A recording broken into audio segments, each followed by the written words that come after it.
పోతన పరమ భాగవతోత్తముడైన పోతన మహాభాగవతం రచించాడు. భాగవతం రాసిన పోతనయే రావు సింగమనాయుడు సర్వజ్ఞ సింగ భూపాలుడు ఉంచుకున్న ఒక వేశ్య పేరిట భోగిని దండకం అనే శృంగార దండకం కూడా రాశాడు. సింగభూపాలుడు రాచకొండను పాలించిన వెలమ ప్రభువు. శ్రీనాథుని సమకాలికుడైన పోతన క్రీస్తు శకం 1475 దాకా జీవించి ఉన్నట్లు నిర్ణయించబడింది. భాగవతోత్తముడు కాక పూర్వం రాజు ఉంచుకున్న రంకుముండపై రాసిన ఈ దండకం పోతన చిన్నతనంలో రాయబడినదై ఉంటుందని సాహితీ విమర్శకులు అభిప్రాయపడ్డారు. పాపిట్లో వెంట్రుకలు నరిసిన తర్వాత పత్తిత్తైనట్లు, వయసు ముదిరిన తర్వాత కావ్యాన్ని నరాంకితం చేయకూడదనే భావం పోతనలో వచ్చి ఉంటుందని వీరు అభిప్రాయం వెల్లబుచ్చారు. పోతనకు జన్మసిద్ధమైన అనుప్రసాది అలంకార రచన ఈ భోగిని దండకంలోని ప్రతి పంక్తిలోనూ కనిపిస్తుంది. దండకం చివరనున్న పద్యం కూడా పోతన రచించిందే.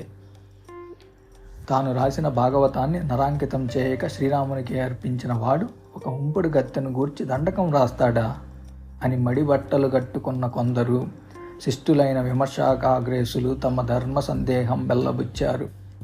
తమ ఉప్పు పులుసు తిన్న కవులచే ఆ రోజుల్లో కొందరు పాలకులు తమ ఉంపుడు గత్తెల పేరిట శృంగార దండకాలు రచింపజేశారు. మైసూరును పాలించిన కృష్ణప్రభువును ఆశ్రయించి బతికిన చంద్రకవి పద్మావతి దండకం రాశాడు. పుదుక్కోట తొండమాన్ రాజస్థానంలో ఉన్న నుదురుపాటి సాంబన్న చంద్రాంగనా దండకం రాశాడు. అలాగే గణపవరపు వెంకటకవి విద్యావతి దండకం రాశాడు. ఈ విధంగా రాయబడిన దండకాలన్నీ రాజులుంచుకున్న వారవనితల స్థుతుల కోవకే చెందినవే. దేవుడు దానం చేస్తే దేవునిపై దండకం, రాజు దానం చేస్తే వాడు ఉంచుకున్న ఉంపుడు గత్తెపై దండకం, ఇస్తే చంద్రరేఖ విలాసం, ఇవ్వకపోతే చంద్రరేఖ విలాపం. ఇదే మన కవి పండితుల నైజం. భోగిని దండకం.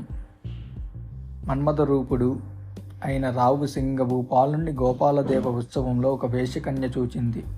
ఆమె విద్యానయోపేత, సౌందర్య చాతుర్య విఖ్యాత. సింగభూపాలుని వైభవానికి ఆనంద బాష్పాలు రాల్చిన ఆ కన్య అతన్ని మోహించింది. ఎలా ఈ రాజుతో మాట్లాడాలి, ఈ విషయంలో తన తండ్రిని ఎలా ఒప్పించాలి అని శంకిస్తూ చింతిస్తూ పరిపరి విధాల ఆమె దిగులు చెందింది. కామశాస్త్రాది విద్యా సమేత, నానా వశీకర మంత్రోషధ వ్రాత, వారంగన ధర్మశిక్షాది సంభూత అయిన వేశ్యమాత నిట్టూర్పులు నిగూడిస్తూ మన్మథ బాధ అనుభవిస్తున్న తన కూతురు పరిస్థితిని గ్రహించి తన కూతురుతో ఇలా అన్నది: వయోరూప సౌందర్యాలు వృద్ధాగా పాడు చేస్తున్న నిన్ను కులం వారు మెచ్చుతారా? ఇలా నువ్వుంటే విటులు మన ఇంటికి వస్తారా? ఎన్నో మాయోపాయాలచే డబ్బు గడించకుండా ఈ ఉత్తిత్తి ప్రేమకు చిక్కితే మనకేమి లాభం? ధనుర్జానానికి మూలమైన నా సలహా నేరంగా తలచుకు. ఇది మన కులాచారం. నీ అందమైన చిరునవ్వులతో విటుల్ని సోలింపజేయాలి. నీ క్రీగంటి చూపులతో విటుల వివేకాన్ని నాశనం చేసి వారిలో మన్మథ తాపాన్ని పుట్టించాలి. బంగారు కలశల్లాంటి నీ గబ్బిగుబ్బల్ని ప్రదర్శించి పౌరుల్ని మోహింపజేసి అవసరం తీరిన తర్వాత వదిలివేయాలి. వశీకార మంత్రాలు, ఉద్రేక యంత్రాలు, నర్మగర్భితమైన ప్రసంగాలు, చమత్కార సంభాషణలతో విటుల హృదయం మత్తెక్కునట్లు చేసి వారి నుండి చివరి కాసు దాకా పిండి ఆ పిదప తిట్టి తన్ని తగలెయ్యాలి. నిత్యమున్ మిత్తమెల్లం భ్రమోషించి దూషించి భర్జించి తర్జించుట. అంతేకాని అనువసించకంగా వస్తున్న మన కులాచారాన్ని మానమని ఎవతే నీకు బోధించింది అని ఆ వేశ్యమాత కూతుర్ని అడిగింది. సర్వజ్ఞ సింగభూపాలుని గూర్చి ఎవరైనా నీతో ఏమైనా చెప్పారా? మహారాజైన అతడు మనకు దక్కడు. అతడు మహారాజ వేశ్య భుజంగుడు కాని వారవేశ్య భుజంగుడు మాత్రం కాడు అని తన కూతుర్ని అనునయించ ప్రయత్నించింది. రాజులన్మించి రాజుల్లు నా రాజు వంచింప నెంచంగ సోబిల్లునే, అంబోజ నాలాంతరాల స్ఫురంతంతు యోగంబునున్ జిక్కునే గంధనాగంబు అని ప్రశ్నించింది. అంటే తామరతూడులో మదపు టేనుగు చిక్కుతుందా? మహారాజ వేశ్య భోగాలకు అలవాటు పడిన ఆ రాజు మనలాంటి సామాన్య వారవేశ్యల ఇంటికొస్తాడా? వారవేశ్య భుజంగుడుగాడే మహారాజ వేశ్య భుజంగుడు అని కుమార్తెకు నచ్చచెప్పింది. లోకంలో ఏ అంతస్తుకు చెందిన స్త్రీ ఆ అంతస్తుకు చెందిన వారితోనే సంపర్కం పెట్టుకోవాలి కానీ రాచివారితో వార్యవేశ్య పొత్తు కోరకూడదని బోధిస్తుంది. ఈ రాజును కాకుండా మరింకెవరినైనా కోరుకో, విటులు బయటలేరా? నీ కోసం చుట్టూ తిరిగే వారిని కన్నెత్తి చూడకుండా ఈ రాజుపై మనసు నిలపటం మంచిది కాదు. అతనితో పొత్తు కలిగి ఉండే అవకాశం దొరకదు. అతడు దుర్లభుడు, బహుప్రేయసి వల్లభుడు. అంతేకాదు, ఒకణ్ణే ప్రేమించి ఒకడితోనే ఉండటం వారంగనా జాతికి, ఖ్యాతికి, నీతికి భంగం. సదైకానుషంగంబు భంగంబు పణ్యాంగనా జాతికిన్ ఖ్యాతికిన్ నీతికిన్ దంపితే. నా కుమార్తెవైన నీకు ఈ సాంప్రదాయము, ఈ నీతి తప్పకుండా వర్తిస్తుంది.